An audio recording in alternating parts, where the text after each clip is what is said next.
Metti il pasticcio, aspetta che bisogna mettere l'acqua. Certo, va allungato. E da lì un altro pasticcio io ero già mezzo cotto, già stanchezza. Allora mi ha preso la valigia e l'abbiamo messa in camera di mio fratello, gli ho dato due piccole camere. E allora mi ha detto, vieni a mangiare a casa, a questo Matacola. Da lì mi stavo innamorando della sorella, io, con la Madonna. Allora mi fa, questa signora mi fa, "Vabbè, la chiave te la pendono nel bar, nella cosa, la pendono la chiave. La sera arrivo tardi, verso mezzanotte sono arrivato di Matacola, di Antonio, arrivo lì, e io, e c'è mio fratello era coricato nel letto, mi fa, arrivi e fa, e allora dove ne passate? No, dove che mi passate? Siamo partiti con un altro che si chiamava Antonio Porco, questo è stato siamo usciti non c'è nel treno. E quindi poi io 2 giorni dopo sono andato a lavorare, perché siamo passati la visita medica lì all'ambasciata integrale, fatto, buona condizione fisica, buona grazie a Dio, ma dico sì. E vabbè, un pochettino anche. E allora ho cominciato subito, ho cominciato il 26-27 a lavorare. E cosa facevi allora? Sempre giardiniere. Da subito? Giardiniere, sì.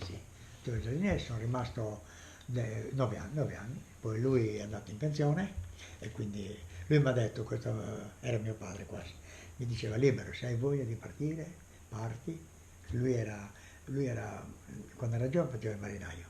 E mi ha detto, se vuoi partire parti perché poi non lo farai più. E mi ha detto, ti aiuto anch'io, mi aveva dato 500 franchi. Buono, Come si chiamava lui? René Geniard, Renato. Era di origine un po' svizzera forse, però... Quindi lui ti ha secondato, insomma? Sì. Allora lui mi ha detto, parti se vuoi partire. Poi dunque, vabbè, quando sono ritornato, lui allora era andato in pensione già. Poi c'era il figlio, con un altro quello che è morto perché Ivano, quello che avevamo raccolto le modestini. Ha preso lui l'azienda ma non funzionava, non è la stessa cosa. Ci ho lavorato 2 mesi, poi no, perché quando sono ritornato non è che era facile riprendere il lavoro dopo 18 mesi di viaggio, un po' di riposo, quindi facevo qualche conferenza a destra e a sinistra, trovavo degli amici, ero invitato a destra e a sinistra, questo e là. Hai passato un po' di tempo così? Di tempo, sì, 2 o 3 mesi buoni. E poi ho ripreso ancora a lavorare in un'altra ditta come giardiniere, ci ho lavorato ancora 2 anni e poi ho detto bisogna cambiare. Magari ero stanco di sempre sotto la pioggia, la neve.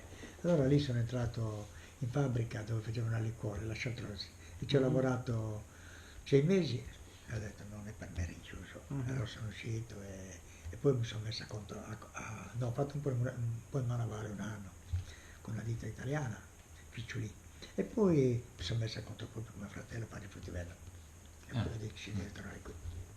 E quando sei tornato qui in che anno? Siamo ritornati nel 87. Siamo arrivati nell'87 ed era il giorno dei Santi, dei morti, il primo, siamo partiti da lì, e tutti santi, siamo arrivati il 2 qui, il giorno che andiamo. E poi qua cosa facevi? Poi qui lavorava sempre a nero, facevo questi dispugliatori, motozappa, motoseghe, facevo le potazioni dei vini, un po' di qualche minesto degli olivi, così come facevo quella. Le tue figlie sono nate? In Francia ho dei 2. Di che anno sono? La grande è 79 e l'altro dell'82. Quindi sono venuti che erano bambine qui. Erano piccole, ha fatto la prima anno di scuola elementare in Francia e l'altro anno all'asilo ancora. Siamo partiti un colpo di testa che ho avuto perché avevamo comprato una casa con mio fratello un po' in montagna, faceva molto freddo, l'anno nell'85-86 abbiamo avuto meno 40 sotto zero. Abbiamo avuto la neve. Non ci credete voi, non ci credete. Meno 40.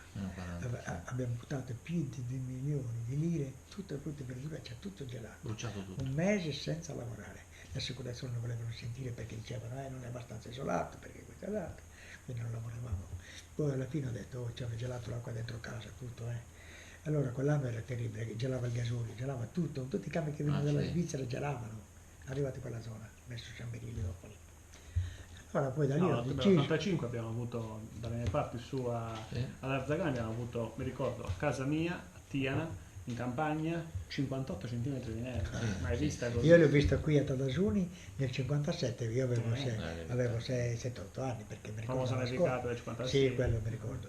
Però poi da lì ho detto, ascolta, io perché facevo questo fruttivendolo, facevo dei giri, andavo all'Alpe d'Huez, andavo dappertutto io. andavo nei grandi, dove c'erano i campeggi, tutti quelli, ma in montagna, dove non passava nessuno. Avevi un camioncino? Un camioncino, sì. Allora c'erano tutti dei clienti, mi è dispiaciuto lasciarli dopo 6 anni, mi piangevano tutti perché io ero molto affezionato a loro, io alle volte mangiavo con loro, anche a dormire, a volte mi dicevano, dormi qui, erano domani mattina, stanotte tutto gelato, come fai? Certo. Io per vendere il prima frutta facevo 90 km, per vendere il primo frutto. Poi da lì giravo tutti quei paesetti di montagna, Odosalpe, Bordoisano, tutto quello. E allora poi da lì ho deciso che partiamo, mia moglie mi ha detto ascolta, ci spostiamo, lasci il fruttivendolo e ti riprendi il giardiniere. Io ero quasi come capisquadra nella vita, però non mi piaceva comandare gli altri perché c'erano più anziani di me e non mi è mai piaciuto. Avevi già 40 anni tu? Quando sono venuto qui sì, però quando facevo il giardiniere ne avevo 30, 34, no, prima ne avevo 25, 26, Sì. poi ne avevo, alla fine quando facevo il fruttivendolo avevo 38 anni, 39. Però il problema è che poi ho detto, decidiamo, partiamo, e mia moglie mi ha detto scendiamo verso Montelimara, verso dove metto per i meloni, poco fa mia, A Cavaillon. a Cavaillon, perché io conosco bene che andavamo lì a 4 di mattina per comprare al mercato lì quelli campesini. Allora mi ha detto, ci posti lì li trovi come giardiniere, paesagista. Ho detto, oh no, c'è molto vento in quella zona, ho detto, guarda, non torniamo in Sardegna. Allora avevo acquistato questa piccola casetta, che questa non era così, l'ho fatta tutta io. Guarda. Qui c'era un muro di 80 cm, c'era questa stanzina lì, era chiusa, non c'era nulla, e la cucina lì. Quindi in montagna era troppo freddo e in pianura era troppo vento. Secondo me tu dovevi tornare in Sardegna.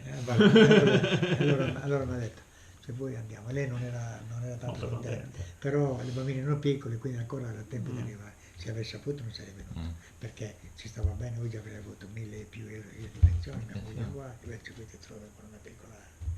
Tu hai la pensione della Francia? C'ho 200 euro della Francia e poi la sociale qui. Nella sociale te l'hanno alzata e poi te l'hanno diminuita di nuovo. E tua moglie è in pensione?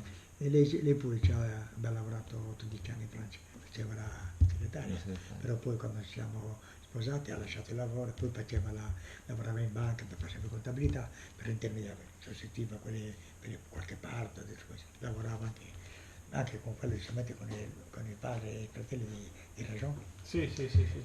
Anche lei ha comunque una pensione. Però faceva 3 mesi, 2 mesi, 4 mesi, capito? È riuscita comunque a Sì, però alla fine ha detto partiamo in Sardegna, avevamo comprato queste due stanze per quando venivamo in ferie, perché mia mamma c'era una piccola casettina lì davanti e noi ci stavamo tutti, quando venivamo, mio fratello, mia sorella, allora detto, quindi tu questa l'hai comprata questa casa? Questa non l'ho comprata, sì.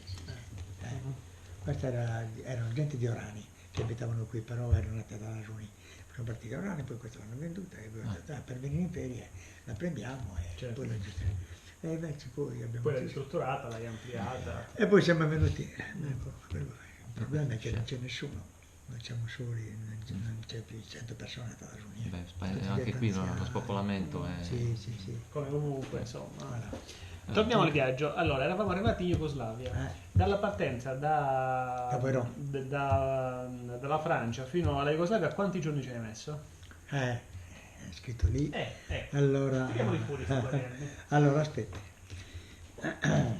Allora, i quaderni, perché tutto quello che Libero sta raccontando comunque è rigorosamente annotato sui quaderni che lui aggiornava di giorno in giorno.